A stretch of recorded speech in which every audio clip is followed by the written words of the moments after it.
وَمِنْهُمْ مَنْ يَسْتَمِعُونَ إِلَيْكَ، اور ان میں سے وہ بھی ہیں نبی بڑی توجہ سے آ کر آپ کی طرف سنتے ہیں، آپ کے کان لگا کر۔ أَفَأَنْتَ تُسْمِعُ الصُّمَّ وَلَوْ كَانُوا لَا يَعْقِلُونَ، تو کیا آپ بہروں کو سنا سکتے ہیں چاہے وہ عقل سے کام نہ لیتے ہوں؟ یعنی یہ کہ یہ صرف ان کا جو ہے یہ ایک ایسا اظہار کر رہے ہیں، یہ صرف لوگوں پر اثر ڈالنے کے لیے کہ اپنے عوام کو یہ باور کرا سکیں کہ ہم تو بڑے مخلص لوگ ہیں، جا کر سمجھتے ہیں، کوشش کرتے ہیں، محمد کی صحبت میں بیٹھتے ہیں، بات ہی ایسی کوئی نہیں ہے کہ جس کو مانا جائے، لہذا اس کے اوپر اثر انداز ہونے کے لیے۔ تو چونکہ پہلے سے نیت نہیں ہے، ماننا نہیں ہے، تو گویا کہ اندھے ہیں، بہرے ہیں۔ أَفَأَنْتَ تُسْمِعُ الصُّمَّ، یہ تو بہرے ہیں۔ وَمِنْهُمْ مَنْ يَنْظُرُ إِلَيْكَ، ایسے بھی ہیں جو آتے ہیں آپ کو دیکھتے ہیں۔ أَفَأَنْتَ تَهْدِي الْعُمْيَ، تو کیا آپ اندھوں کو ہدایت دیں گے وَلَوْ كَانُوا لَا يُبْصِرُونَ، خواہ وہ دیکھتے نہ ہوں۔ یعنی یہ بھی چونکہ نیت نہیں ہے، دل اندھے ہو چکے ہیں، لہذا ان کا آپ کے پاس آنا، آپ کو دیکھنا، آپ سے کلام اللہ سننا، یہ سب ان کے حق میں کہیں مفید نہیں ہے۔ ان اللہ لا یظلم الناس شیئا، یقیناً اللہ تعالیٰ انسانوں پر کچھ بھی ظلم نہیں کرتا، ولکن الناس انفسهم یظلمون، بلکہ لوگ خود اپنے جانوں پر ظلم ڈھاتے ہیں۔ وَيَوْمَ يَحْشُرُهُمْ كَأَن لَّمْ يَلْبَثُوا إِلَّا سَاعَةً مِّنَ النَّهَارِ، اور جس دن اللہ انہیں جمع کرے گا قیامت کے دن، جب وہ حاضر ہوں گے، جمع ہوں گے حشر کے میدان میں، كَأَن لَّمْ يَلْبَثُوا، انہیں ایسے محسوس ہوگا کہ نہیں رہے تھے وہ إِلَّا سَاعَةً مِّنَ النَّهَارِ، مگر دن کی ایک گھڑی۔ دنیا میں اور عالم برزخ میں جو کل وقت گزرا ہے وہ شاید بس ایک دن یا ایک دن کا کچھ حصہ۔ یتعارفون بینہم، ایک دوسرے کو پہچان رہے ہوں گے۔ قد خسر الذین کذبوا بلقاء اللہ، اور یہ لوگ بڑے خسارے اور تباہی اور بربادی کا شکار ہوئے وہ لوگ جنہوں نے جھٹلا دیا اللہ سے ملاقات کو، وما کانوا مہتدین، اور نہ ہوئے وہ ہدایت پانے والے۔ اب یہ وہ بات آ گئی ہے ان کی جو دھمکیاں انہیں دی جا رہی تھیں، اور جس کی تعویل لما یاتہم تعویلہ وَإِمَّا نُرِيَنَّكَ بَعْضَ الَّذِي نَعِدُهُمْ، اے نبی جو دھمکیاں ہم انہیں دے رہے ہیں، ہو سکتا ہے کہ آپ کی زندگی ہی میں وہ عذاب آ جائے، آپ کے سامنے ہی وہ ساری چیزیں ہو جائیں، آپ کو بھی ہم دکھا دیں۔ وَإِمَّا نُرِيَنَّكَ بَعْضَ الَّذِي نَعِدُهُمْ، اور یہ بھی ہو سکتا ہے کہ ہم آپ کو بھی دکھا دیں وہ چیزیں بعض کہ جن کا ہم ان سے وعدہ کر رہے ہیں، جس کی ان کو دھمکی دی جا رہی ہے، اور نَتَوَفَّيَنَّكَ، اور یہ بھی ہو سکتا ہے کہ ہم آپ کو وفات دے دیں۔ فَإِلَيْنَا مَرْجِعُهُمْ، پھر انہیں ہماری ہی طرف لوٹ کر آنا ہے۔ ثُمَّ اللَّهُ شَهِيدٌ عَلَىٰ مَا يَفْعَلُونَ، پھر اللہ تعالیٰ گواہ ہے اس پر کہ جو یہ کر رہے ہیں۔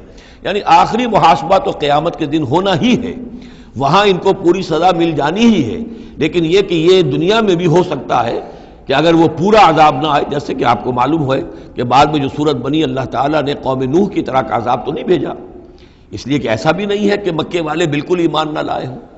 حضرت نوح علیہ السلام پر تو 950 برس کی دعوت کے بعد بھی کہتے یہ کہ بمشکل 80 کے قریب آدمی ایمان لائے۔ میری اپنی رائے تو یہ بھی نہیں، 80 بھی نہیں تھے، اللہ عالم، لیکن یہ کہ بہرحال 950 برس اور 80 آدمی۔ حضور صلی اللہ علیہ وسلم پر یہ ہے کہ مکے کے معتدبر لوگ جو ہیں وہ ایمان لائے، اس میں ان کے سرداروں میں سے بھی تھے۔ آخر حضرت ابو بکر کون تھے، حضرت طلحہ کون تھے، زبیر کون تھے، عبد الرحمن ابن عوف کون تھے، عمر کون تھے، حمزہ کون تھے، تو اس اعتبار سے معاملہ ذرا مختلف ہے۔ تو بعض الذین نعدہم، چونکہ یہاں معاملہ مختلف ہوا ہے، لہذا ان کی سزا کی شکل یہ ہوئی کہ پہلی قسط تو ان کو غزوہ بدر میں دے دی گئی، 70 ان کے بڑے بڑے سردار وہاں کھینچ رہے، اور اس کے بعد ان کی آخری رسوائی جو ہے وہ جو ہم پڑھ آئے ہیں سن 9 ہجری میں آ کر کہ اذان من اللہ ورسولہ یوم الحج الاکبر، اب لوگوں کے اعلان عام کر دیا گیا کہ اب چند مہینے کی تمہیں مہلت دی جا رہی ہے، اس کے اندر اندر اگر تم ایمان نہیں لائے تو تمہیں قتل کر دیا جائے گا۔ یہ سزا کی شکل تھی۔ ثم اللہ شہید علی ما یفعلون، پھر اللہ گواہ ہے اور نگران ہے اس پر کہ جو یہ کر رہے ہیں۔ وَلِكُلِّ أُمَّةٍ رسول، ہم نے ہر امت کے لیے ایک رسول بھیجا۔ فَإِذَا جَاءَ رَسُولُهُمْ، اور جب رسول ان کے پاس آ گئے، قُضِيَ بَيْنَهُمْ بِالْقِسْطِ، تو ان کے مابین عدل کے ساتھ، انصاف کے ساتھ فیصلہ کیا گیا۔ وَهُمْ لَا يُظْلَمُونَ، اور ان پر کوئی ظلم نہیں کیا گیا۔ یعنی حضرت نوح علیہ السلام، حضرت ہود، حضرت صالح، حضرت شعیب اور حضرت لوط، حضرت موسیٰ، ان سب کے معاملات کو ذہن میں رکھیے۔ وَيَقُولُونَ مَتَىٰ هَٰذَا الْوَعْدُ إِن كُنتُمْ صَادِقِينَ، اور وہ یہ کہتے کب یہ وعدہ پورا ہوگا؟ تم کہتے ہو عذاب آئے گا، کب آئے گا؟ اگر تم سچے ہو تو بتاؤ۔ قُل لَّا أَمْلِكُ لِنَفْسِي ضَرًّا وَلَا نَفْعًا، اے نبی ان سے کہہ دیجئے میں تو خود اپنی جان کے لیے بھی کوئی اختیار نہیں رکھتا، نہ کسی ضرر کا، نہ کسی برے کا، نہ بھلے کا، نہ نفع کا، الا ما شاء اللہ، سوائے اس کے کہ جو اللہ چاہے۔ لِكُلِّ أُمَّةٍ أَجَلٌ، یہاں اوپر تھا وَلِكُلِّ أُمَّةٍ رسول، ہر امت کے لیے ایک رسول۔ وَلِكُلِّ أُمَّةٍ اجل، اور پھر اس کے لیے ایک وقت معین ہے، اس وقت معین سے پہلے عذاب نہیں آئے گا، چاہے وہ مسلمان جو بھی ساتھی ایمان لائے ہو رسول کے ساتھ، وہ چاہے کتنا ہی چاہے کہ جلدی سے اب حساب پاک کر دیا جائے ان ناہنجاروں کا، لیکن نہیں، ان کے لیے وہ اجل جو معین جو ہے وہ پوری ہوگی۔ لِكُلِّ أُمَّةٍ أَجَلٌ فَإِذَا جَاءَ أَجَلُهُمْ، لیکن جب وہ اجل آ جائے گی، وقت آ پہنچے گا، فَلَا يَسْتَأْخِرُونَ سَاعَةً وَلَا يَسْتَقْدِمُونَ، تو نہ تو اس کو وہ مؤخر کر سکیں گے ایک گھڑی بھی، اور نہ ہی اسے پہلے لا سکیں گے۔ قُلْ أَرَأَيْتُمْ إِنْ أَتَاكُمْ عَذَابُهُ بَيَاتًا، تو اے نبی ان سے کہیے أَرَأَيْتُمْ، کیا تم نے غور کیا، إِنْ أَتَاكُمْ عَذَابُهُ، اگر آ جائے اللہ کا عذاب تمہارے اوپر آدھم کے، بیاتن رات کے وقت، او نہارن یا دن کے وقت، ماذا یستعجل منہ المجرمون، تو وہ کیا شے ہے جس کی وجہ سے تم یہ جلدی مچا رہے ہو، یہ مجرم جلدی مچا رہے ہیں، تمہارے پاس روک کیا ہے، اس کا علاج کیا ہے، توڑ کیا کر لو گے، تحفظ کیا کرو گے، کس چیز کے بھروسے پر تم اس طریقے سے جرتیں دکھا رہے ہو، جسارتیں کر رہے ہو، لے آؤ عذاب، لے آؤ عذاب۔ الثم اذا ما وقع آمنتم، تو کیا اس وقت جب کہ وہ عذاب واقع ہو جائے گا پھر ایمان لاؤ گے؟ آمنتم بہی، الثم اذا ما وقع آمنتم بہی، تو کیا اس وقت جب کہ وہ عذاب واقع ہو چکے گا تب ایمان لاؤ گے؟ آلان، کیا اب؟ وقد کنتم بہی تستعجلون، اس سے پہلے تو تم اس عذاب کی جلدی مچا رہے تھے، اب ایمان لانے کا کوئی فائدہ نہیں۔ ثم قیل للذین ظلموا ذوقوا عذاب الخلد، پھر کہا جائے گا ان ظالموں سے، گناہگاروں سے کہ اب ہمیشگی کا کے عذاب کا مزہ چکھو، هل تجزون الا بما کنتم تکسبون، تمہیں بدلہ نہیں دیا جا رہا ہے مگر تمہارے اپنے کرتوتوں ہی کے طفیل۔ وَيَسْتَنبِئُونَكَ حَقٌّ هُوَ، دیکھیے جیسے میں نے اس سے پہلے کئی مرتبہ بتایا ہے کہ قرآن مجید میں کفار سے یا مشرکین سے، مخالفین سے بھی بڑی سرچنگ کوسچنز کیے جاتے تھے، کیا واقعی تمہارا یہ خیال ہے؟ یہاں کفار اسی انداز میں سوال کر رہے ہیں حضور سے، وَيَسْتَنبِئُونَكَ حَقٌّ هُوَ، اور اے نبی وہ آپ سے پوچھتے ہیں محمد واقعی یہ حق ہے جو آپ کہہ رہے ہیں؟ یعنی آپ کوئی تمسخر تو نہیں کر رہے، استہزاء تو نہیں کر رہے، واقعتاً جو آپ کہہ رہے ہیں واقعی آپ کو خود بھی یقین ہے پورا پورا؟ وَيَسْتَنبِئُونَكَ حَقٌّ هُوَ، وہ آپ سے پوچھتے ہیں کہ کیا واقعی جو بات آپ کہہ رہے ہیں یہ ہونے والی ہے، شدنی ہے، یقینی ہے، آپ کو یقین ہے؟ قُلْ ای وَرَبِّی إِنَّهُ لَحَقٌّ، بہت زور ہے اس کلام میں، کہہ دیجئے ہاں اور مجھے میرے رب کی قسم ہے کہ وہ حق ہے، شدنی ہے، اٹل ہے، ہو کر رہے گی۔ وما انتم بمعجزین، اور تم شکست نہیں دے سکو گے اللہ کو، تم ہرا نہیں سکتے۔ وَلَوْ أَنَّ لِكُلِّ نَفْسٍ ظَلَمَتْ مَا فِي الْأَرْضِ لَافْتَدَتْ بِهِ، اور اگر کسی جان کے پاس، ایک جان کے پاس اگر زمین کی ساری دولت بھی ہوگی تو وہ اسے فدیے میں دینا چاہے گی۔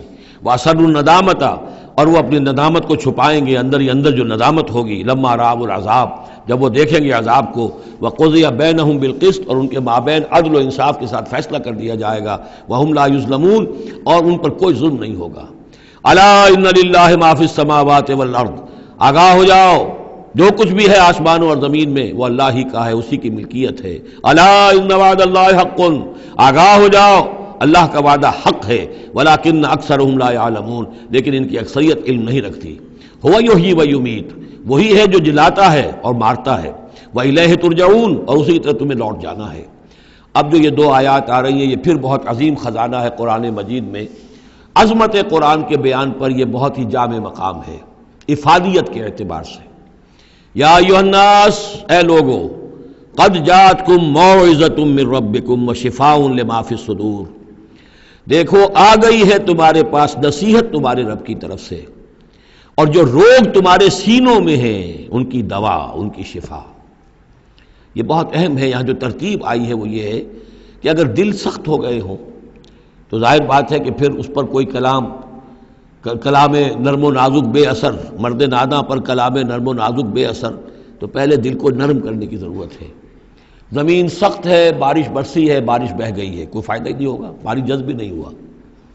آدمی بیمار ہے، الٹیاں آ رہی ہیں، آپ دوا دے رہے ہیں، نکل جاتی ہے، وہ دوا جو ہے معدے سے جذب ہو تو فائدہ پہنچائے نا۔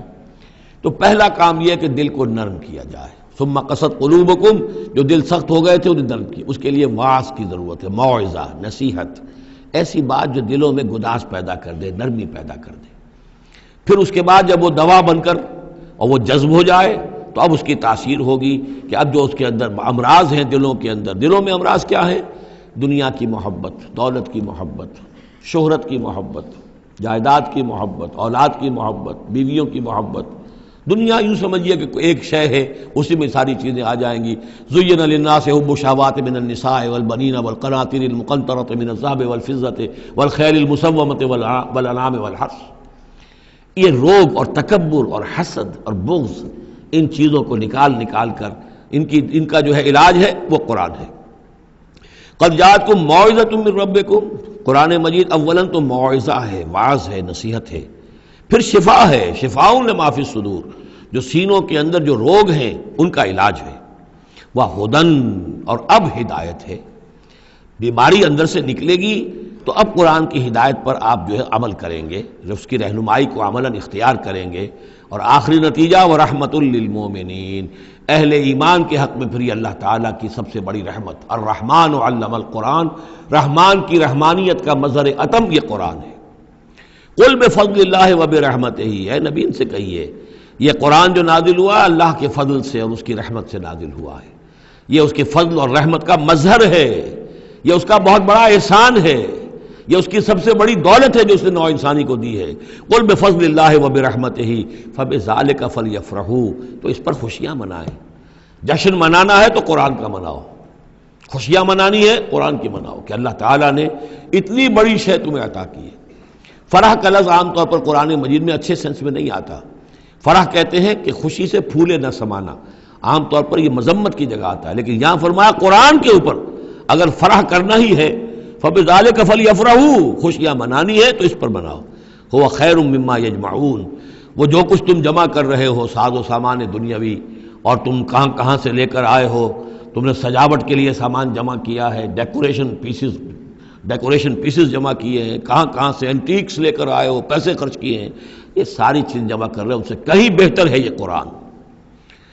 قُلْ أَرَأَيْتُم مَّا أَنزَلَ اللَّهُ لَكُم مِّن رِّزْقٍ، ان سے کہیے کہ تم نے غور کیا کبھی کہ اللہ نے تمہارے لیے رزق اتارا ہے، فَجَعَلْتُم مِّنْهُ حَرَامًا وَحَلَالًا، تو تم نے اس میں سے کسی کو از خود اپنی مرضی سے حرام قرار دے دیا، کسی کو حلال قرار دے دیا۔ قُلْ اللَّهُ أَذِنَ لَكُمْ، ان سے پوچھئے کیا اللہ نے تمہیں اس کا حکم دیا ہے؟ ام علی اللہ تفترون، یا تم یہ اللہ کے اوپر افترا بازی کر رہے ہو؟ یہ ساری باتیں جو ہم پڑھ چکے ہیں سورہ نام میں آ چکی ہیں، پھر سورہ مائدہ میں آخری بات آئی تھی کہ یہ جو ان کے ہاں من گھڑت شریعت بنی ہوئی تھی۔ وما ظن الذین یفترون علی اللہ الکذب یوم القیامہ، اور کیا گمان ہے ان لوگوں کا کہ جو اللہ کی طرف غلط باتیں منسوب کر رہے ہیں کہ قیامت کے دن کیا حشر ہوگا ان کا۔ ان اللہ لذو فضل علی الناس، یقیناً اللہ تعالیٰ تو بندوں کے حق میں بڑے فضل والا ہے، ولیکن اکثرہم لا یشکرون، لیکن ان کی اکثریت جو ہے وہ شکر گزار نہیں ہے، وہ اللہ کی نعمتوں کا حق نہیں مانتی۔ تو اس حصے کے اندر خاص طور پر یہ دو آیتیں جو آئی ہیں قرآن مجید کے بارے میں، کوشش کیجئے کہ ان کو تو یاد کر لیں، اور اس میں جو ترتیب ہے وہ بڑی اہم ہے کہ پہلے دل میں نرمی ہو تاکہ پھر قرآن اس میں جذب ہو۔ چوں بجاں در رفت جا دیگر شود، اگر جیسے چکنے گھڑے کے اوپر پانی گرا اور بہہ گیا، اندر جذب ہی نہیں ہوا تو فائدہ کیسے ہوگا؟ تو دل کی نرمی کا سامان بھی قرآن میں ہے، دوا بھی قرآن ہے، ہدایت بھی قرآن ہے، رحمت بھی قرآن ہے۔ اس اعتبار سے اللہ تعالیٰ کی سب سے بڑی نعمت نوع انسانی کے لیے قرآن حکیم ہے۔ بارک اللہ لی و لکم فی القرآن العظیم ونفعنی وإیاکم بالآیات والذکر الحکیم۔